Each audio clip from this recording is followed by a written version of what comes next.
Malcolm also, he's currently setting up our cameras and getting everything ready to roll. Malcolm, real quick, say hello. What it is. Okay. How's it going? It's the Big Hammock Podcast. I'm your host, Zach Shear, along with Travis Cecil and Malcolm Sear in the studio. We are coming to you via YouTube, Spotify, Apple, Amazon, iHeart. Our podcast is growing. We are asking you to give us a like, subscribe, follow, comment, share, hit the notification bell, Ding. whatever platform you're on. Travis, Yo. you were looking up some information last night Oh, yeah. on player.fm, Malcolm. Okay. We are now ranked number 17 for podcast in Ocala. Yeah. And And it how should many- be higher. Out of how many podcasts is there? There was like 30 of them that was on the list. Oh, snap. That's not Yeah. bad, bro. Well, and to hear Travis out, though, why should Yeah. it be higher, Travis? There was about another 8 of them that haven't even released episodes in like anywhere from 3 to 4 years. So they just got their stuff on loop. Oh, Yeah. got you. Mhm. Okay. So we're up and coming. We're moving. Yeah. We're moving.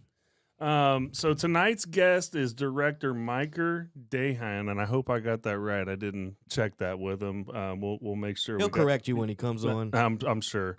But before we get him on here, again, we talk about liking, sharing, subscribing. We ask for all your support and what we're doing. It's free of charge to do that stuff.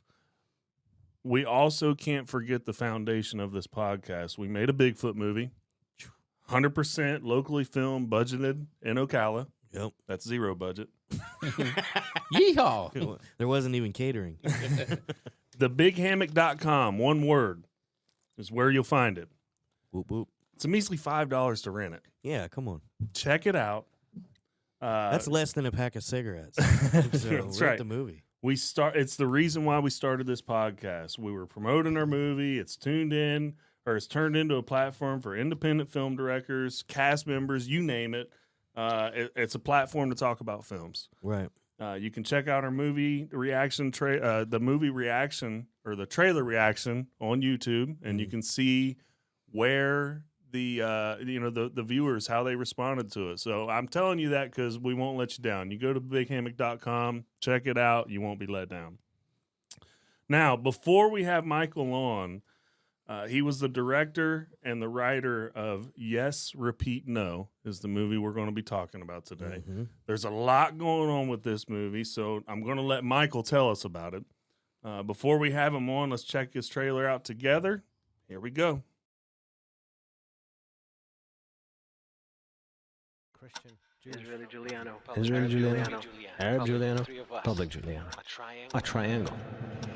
You're reading for the character type of Arab Giuliano, Israeli Giuliano, public persona of Giuliano Marchamis. Type, what do you mean type? Facets of a character. It's a conceptual film. He died, no? He was assassinated with his infant son on his lap.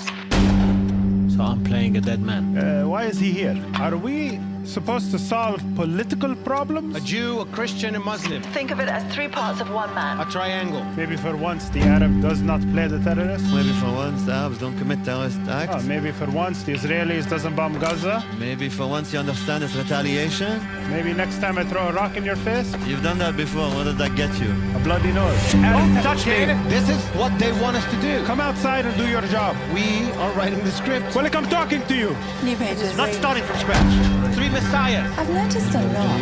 Another triangle. Another repetition. Repetition? Why? Guys! There's no solution. Are you insane? Get us out of here! The triangle. Israeli Giuliano, Arab Giuliano, Public Giuliano. 3 Giulianos. 3 of us. A triangle. All claim the origin story of God. 3 messiahs.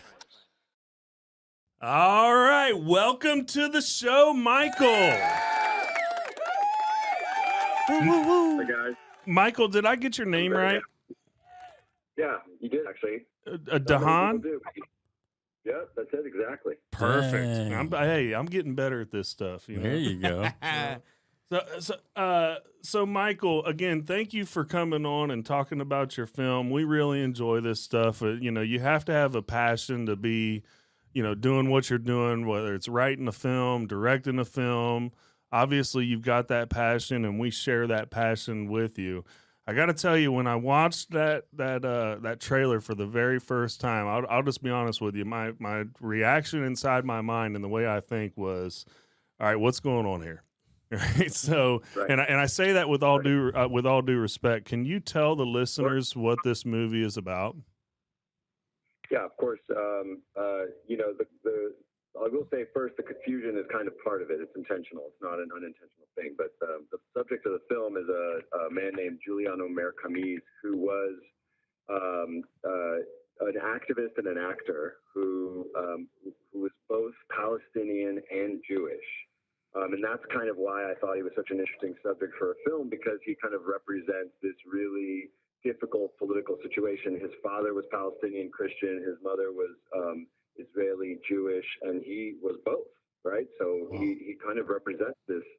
And so the movie is really a kind of allegory about him and, three actors that are auditioning to play him and kind of competing for the part by each making a claim that, like, the Israeli version of him is the right one versus the Palestinian one. It's basically a way of dealing with the conflict in Palestine and Israel without being so heavy-handed about it. So I have a situation where you've got actors kind of competing for a part. Gotcha. And when you when you were writing the story for this, you also wrote the film. What inspired this film when it, like when this all came to your mind? What inspired that? Well, I was actually working on trying to put together curate a gallery exhibition of artists that were Israeli and Palestinian that was about intergenerational trauma and the kind of artwork that comes out of like really intense trauma, right? Meaning like 50, 60, 30 years ago, and what happens to people, many decades on, and what's the kind of artwork that they make. I could not get Israeli and Palestinian artists to be in the same gallery.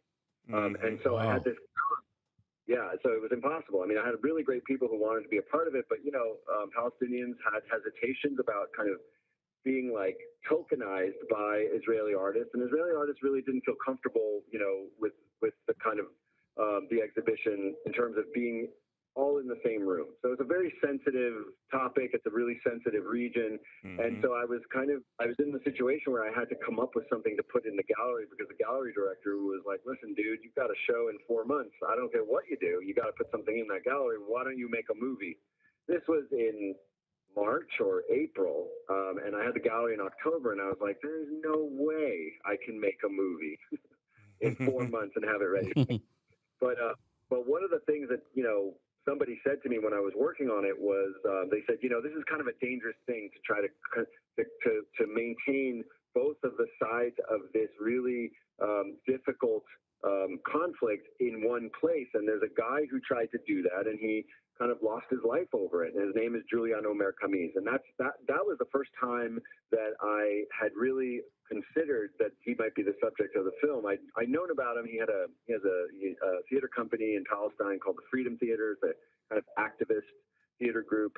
But what was interesting to me is I watched a video online of him making some kind of he was like, listen, I'll tell you how I'm going to die. I mean, this guy was really charming. He's like, I'm going to die when some Palestinian is going to come up to me and shoot me in the head. And he was just kind of joking, tongue-in-cheek, because, he was somebody who, like, Palestinians worked with, but, like, older Palestinians were suspicious of him because he's Israeli. And Israelis thought he was kind of collaborating with Palestinians. So he had enemies on all sides. And then I saw that he had actually been assassinated. Wow. Like a few years later. And that's when I was like, okay, there's got to be a movie here, right? The producer was like, there's something here. And I kind of went into this research hole for a couple of weeks. And to be honest, the script took me, the first draft of the script probably took me 3 days to write. I mean, I just sat in my chair and did not move. I probably showered and, ate a couple meals, but that was about it. Because once I had it, it just all came out. Once I had the idea, it just came out almost in one sitting, minus the sleep, right? Now, did you have a reason why you did majority of the well? I mean, mostly all of it was in black and white, except for the Yeah, I mean, sporadic moments that you went meta on me. exactly. Yeah. Well, I always knew that black and white represented this kind of two-sided argument, right? That That's there's good. always like it's always like there's us and them, and so it felt like the right choice to make from the beginning. And of course, the characters in the film end up wearing black, white, and gray suits, and they end up kind of switching the suits. So it becomes even more difficult to understand, like, well, which guy was the one in the white and which one was the one in the black, like. And I think that confusion, which is the one, the kind of same confusion you expressed at the trailer, was intentional. I mean, that's, to me, is the point, is that it's not really black and white. It's not as easy as something that's just black and white. And in fact, the real lived experience of being a human being and identifying as, one thing or another is much more complicated than that. It's not black and white. That's the point for me, right? So the way that was established, I think, felt kind of organic to what it was about, right? Which is, it's Palestine and Israel, it's us and them, it's good guys, bad guys. But really, that's just a thing that we artificially impose because it makes us feel comfortable to know that, you're bad and I'm good, or you're black, I'm white, or you're, in the right and I'm in the wrong. Whatever that is, we're always creating these kind of binary sides. And I really was trying to work against that. So one way to do that was to start with the black and white. Nice. Right. Okay. So, and this may be a spoiler, so feel free not to answer it for the audience. But the whole meta part of almost like inserting those behind the scenes colored shots. Do you want to expound on that and how you come up with that crazy idea that I just thought was genius? Well, we did. One of the things that was tricky about this, like, as you know, it's making independent films, we had very limited resources, and we were only shooting for 10 days. Wow. And the actors, yeah, I mean, like 10 8-hour days, like no time for overtime, right? Like Wow. no money for overtime, like 2 hours in the makeup chair, 6 hours on the stage. So I had to make sure that we were shooting as much as we possibly could. So a lot of the first week was really rehearsing the script and having the actors understand the script, because they didn't come in memorizing it. I didn't want them to memorize it. I wanted them to feel like they were actors working through the work. But I had to make sure that we were getting footage. Right. So we had 3 cameras on tracks shooting at all times, and we were trying to get our master shots, our 2 shots, our close-ups, all at the same time, right? So everything was going to be shot. And so then we thought, well, wouldn't it be great if we also had somebody filming us interacting with the actors?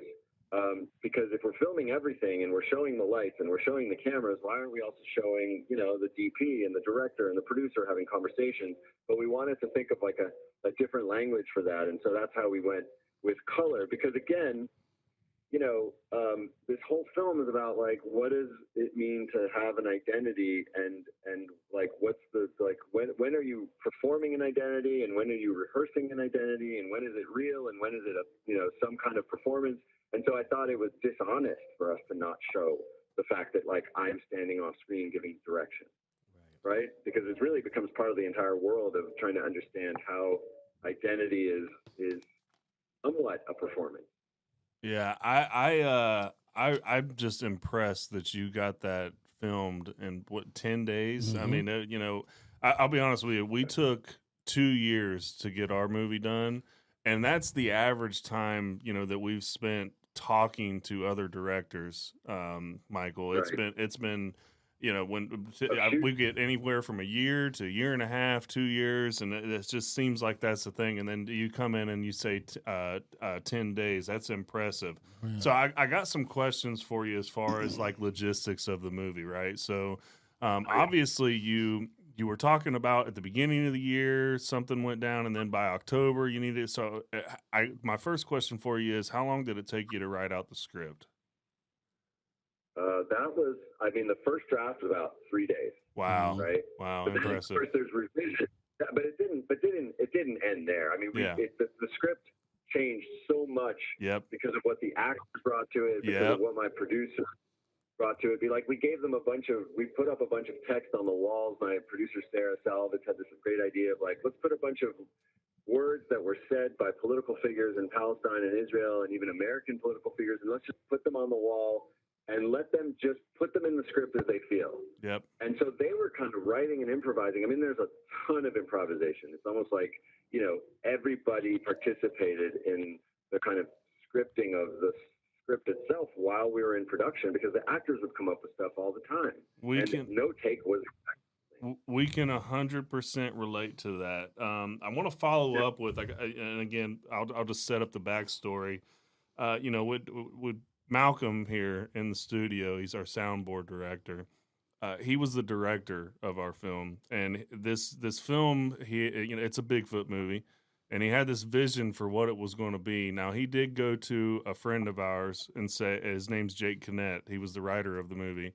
And he said, hey, I got this idea for this film, and he gave him the plot and some specifics that he wanted in the movie. But he said, I need you to write it. You can add whatever you want to it. Just write me a script. And Jake came through with that. He wrote the script, but as Jake wrote the script, Malcolm started reading it, starts to think about who his friends are that he knows that he can get to be in this film, as far as the characters and, who's it going to be? It would, to be honest with you, Michael, it was just all friends that he knew. We did this on a zero budget, and the reason for me telling you that story is I'm curious as to how you came up with your cast. Yeah, I mean, this was a big part of it, because one of the things that was really important to me was that the three male leads would kind of look alike, right? So that they were almost difficult to tell apart, right? Like that they were all bearded Middle Eastern men, right? In the way that people will often say in a derogatory, insulting way, like, you guys all look the same, when they're trying to kind of insult somebody of a particular race. So I think for Middle Eastern, I wanted three people who looked the same, but I also wanted three people who had a kind of biographical connection. So my, the gentleman who played the Israeli Giuliano, he was actually Lebanese. The Palestinian Giuliano was Palestinian, and then the guy who plays this character called the public Giuliano, who's like somewhere in between, he was Israeli. So each of them had personal experience with the Middle East and had opinions. And the point was that we didn't actually agree. I mean, the female lead, Salome Azizi, was she's British Iranian, so she too has a personal relationship to this. So the point for me was that, number one, the men had to kind of look the same, and number two, they had their own opinions about this, because we would stop and argue about stuff all the time, and I knew that was going to happen, because you cannot get in a room with four Middle Easterners and talk about Israel and Palestine and not disagree. It's just impossible. Yeah. So I wanted to always be shooting and shoot everything, because again, we got 10 days. We got to get everything we could possibly get, shoot everything at all times, shoot people talking off stage, shoot the cameraman talking to me, shoot the actors arguing, shoot after I say cut. When I say cut, you don't cut. We just keep, if we argue, you keep shooting. That's actually even better stuff is when we're arguing. I really, wow. I really like that. I can't help but think of, they tell a story about Willy Wonka and the Chocolate Factory, that when they opened the door to the factory, that was their first time seeing it and they captured it on film. Like, that is to me, that sounds like exactly what you were doing, is you were capturing these people in real life, having these arguments amongst themselves. And, Again, it's a touchy subject already, so these people have to remain professional. Well, and I feel like that's why it feels so much like once you start implementing those colored shots, and again, if I'm spoiling anything, just let me know. I'll shut up. No, you're good. But when you started implementing those, and it's almost like you do feel like you're watching a documentary of these actors trying to be this actor, and it's meta, right? It's like, that's the term, like, nowadays, is like, it's meta. It's like a world within a world within a world. And I feel like that is such the genius of it, that it was, because I'm not gonna lie, when I first heard the subject matter, when we got the screener, I'm thinking, ooh, Palestinian and Israel dude being assassinated, it was almost like something I didn't even want to think about touching. Like I was like, I don't know, man. Of course. By the way, a lot of festivals didn't want to think about touching it because of that. It- Right? well, I mean, yeah. a lot of Right, it's a touchy subject. So I was like, you know what? Let me watch it. So I started watching it, and I was just blown away by. And the guys can tell you, like, it was literally like that. Like, man, I don't know if I want to touch this. But then after I watched it, I called up Travis, who does our book, and I said, make sure you get this guy on the show because this movie just blew me away with. It went from watching this film, and at first you're kind of, like you said, the confusion, right? Because you're kind of like, all right, you're trying to put everything together. You're trying to piece things together. And then there's a point, and again, if I'm spoiling anything, we can cut it out, but there's a point where it almost makes it like the lady, the lead woman character is saying that they're each going to have the main part of the certain parts that the guy played. Is that right? Did I read that right? Did I understand that right? Yeah, absolutely. Right. Yeah, and she's basically saying like each of you is playing one part of him, right? Because he was these parts together, and they're all like, "Well, I thought I got the part," and she's like, "Well, you all got the part, right?" Right. Yeah. I mean, the point is, like, you know, you guys seeing this as a doc. I mean, is it a documentary? Like, yeah, it's a document of us rehearsing and performing this script. So Right. it's a documentary, but also a narrative, right? It's like somewhere in between, and it doesn't decide what it is because, again, it's not one or the other. Right. It's Nice. genius. Honestly, man. Well, I've never seen anything like it. And I'm not going to lie. I felt bad for the guy that was doing the auditioning, and he always had to play the terrorist guy. Like, I really felt bad for him more than any. Like, he's the one that was kind of like, I felt his pain. Not that I've ever had to play a terrorist, and I'm a white guy, so you know. It's like, I mean, listen, if you're a Middle Eastern actor in the film industry in the 1980s and the 90s, which is when Giuliano Marcamis was himself an actor first before he became an activist.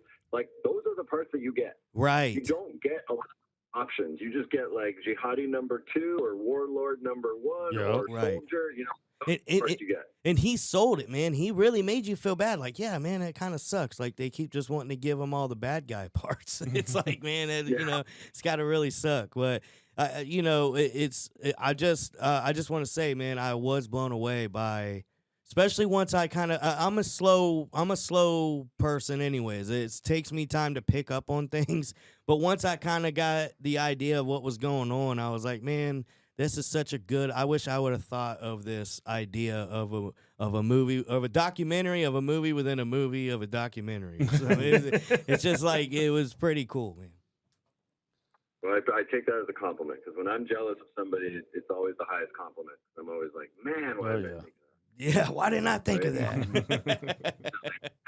I mean, one of the things about the kind of production of that, which I think is really awesome, and it's kind of like I never want to work in a different way. You know, when you're making a movie and you got to do like establishing shot, okay, stop, reset, 2 shot, okay, close up, like that really frustrates me. And so the idea of just having cameras going all the time, where it's like you don't have to worry about don't see the camera or don't see the lights, it's very liberating. I think maybe I don't want to make a movie in a different way. Like, I just think that just allows you to just shoot and shoot and shoot and then just say, okay, like, take it again. Like, don't even worry. We're not even cutting. Just keep doing it.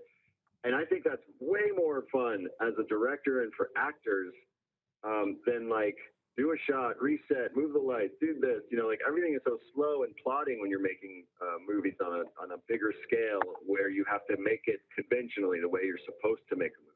So I do want, you know, while you're going down that path, I know that Travis has always got this question for everybody. Malcolm too. This is one that we always want to ask everybody: is what did you shoot with?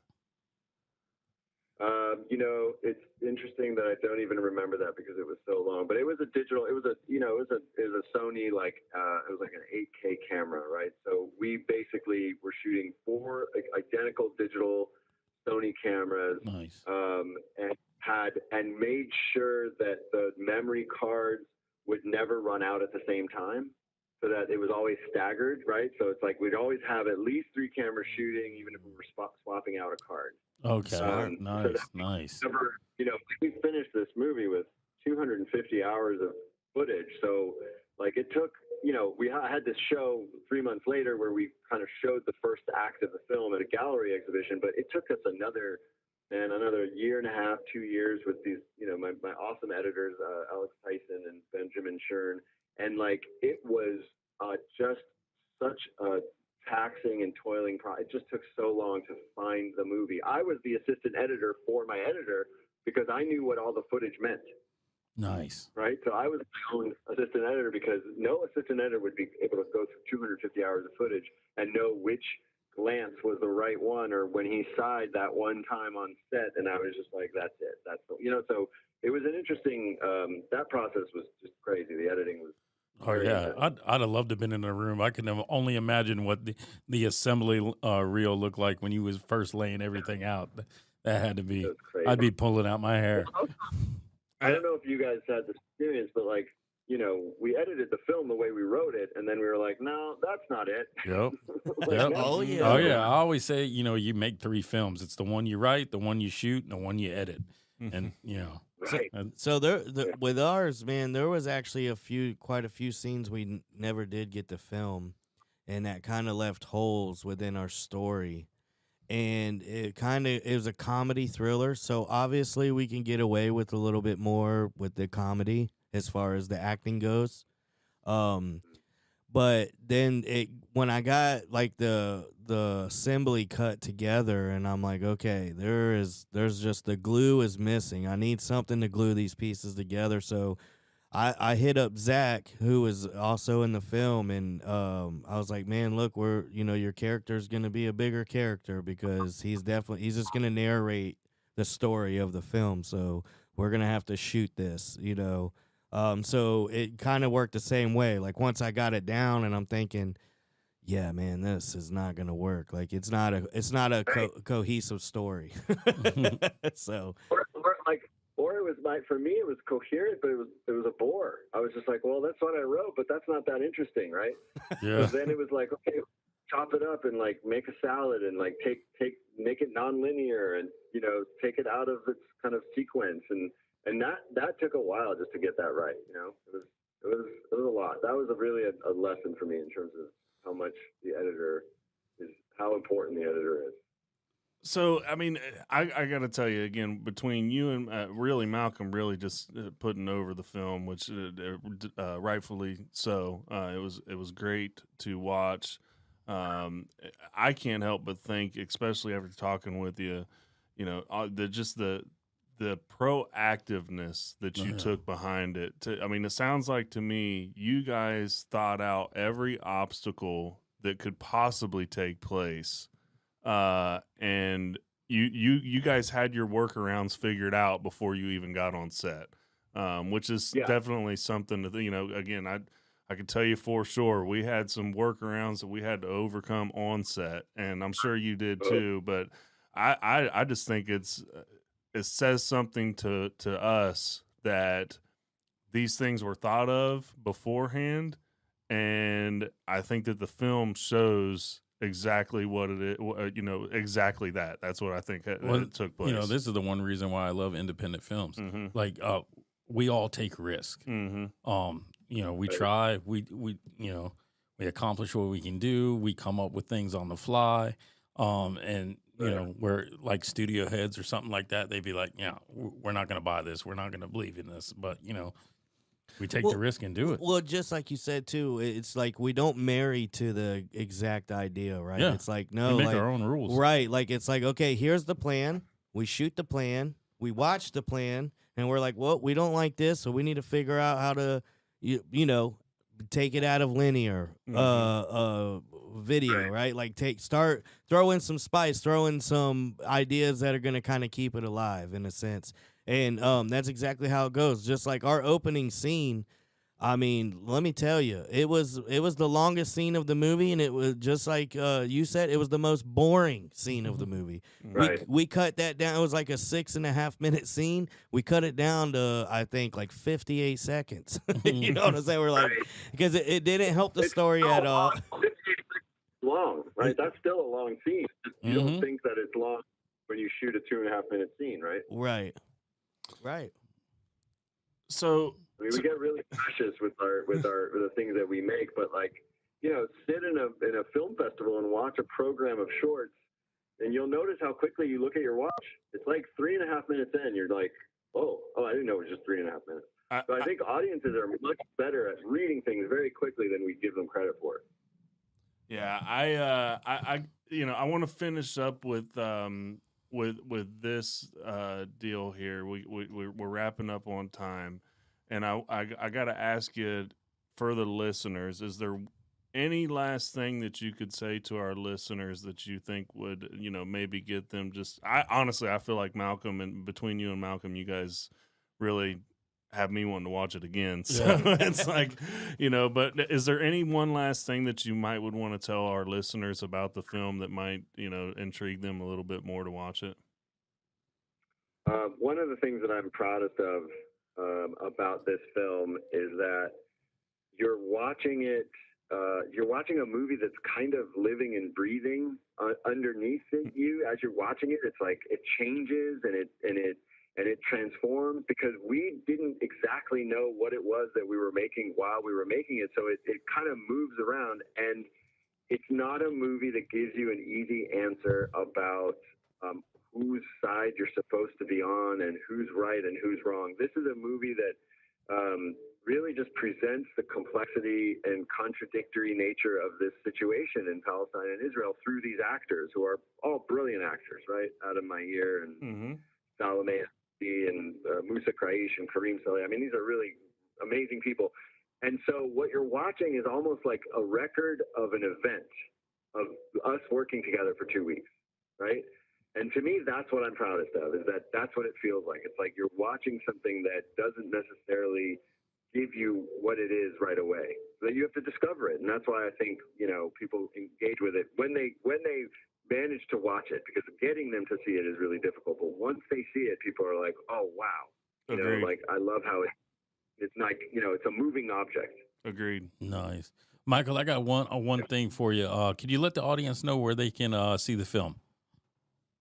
Yeah, I mean, it's right now it's on Amazon and Apple. I think it's on a bunch of other kind of, cable and direct TV and a lot of pay-per-view stuff. So it depends on who your carrier is generally. Okay. But the big for us right now are Apple TV and Amazon. Sweet. Nice. And I'm really excited to see it.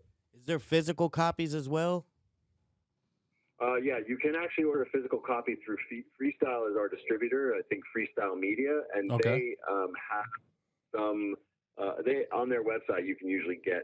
You can order them, and they manufacture them and send them out. Awesome. Which I love. Awesome. Are there any future projects that you're currently working on now?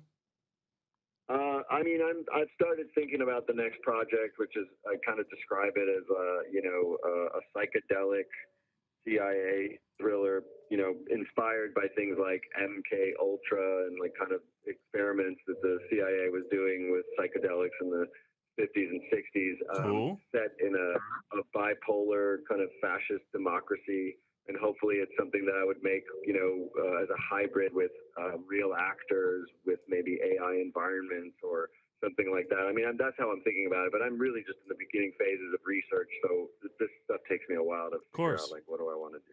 Nice. That sounds Well, awesome. we're sold, so we'll see you on the show when you get it done. You had me at MK Ultra. That's right. Michael, thank you so much for coming on the show and talking about your film. We love stories like this, the behind the scenes stuff. We love getting in each other's heads. I mean, when you have a passion like we do for films and filmmaking and what all goes into it, it's just a pleasure to talk about other people that are just like that. And we just want to thank you so much for coming on and sharing your experience with this. Yeah, thank you. Thank you. I really appreciate it. I love talking film with guys who've done it. Absolutely. Oh, yeah. Absolutely. And, I'm sure that, again, with your future projects up and coming, we will see you soon in the future. Thank you, guys. All right. Thanks, Michael. Listeners, yes, or no, I'm sorry. Yes, repeat, no. Amazon, Apple, check it out. Michael, thanks again for your time, sir. Thank you, sir. Have a good one. You too. All right. That was an experience. Malcolm. Yeah. You were the star of the show on this Yeah, one, bro. brother. And you didn't even bring a camera in here, you sorry son of a gun. Every Yeah. time we look You over here, it's sorry son of a gun, I bro. know, I forgot it. We can't let that happen again. Listen, that was a good one. I No. wish we could have had more time to talk to I him. do too, Yeah. but you know, our Yeah, we know. yeah. We don't have to call him out. yeah, you can say what you want.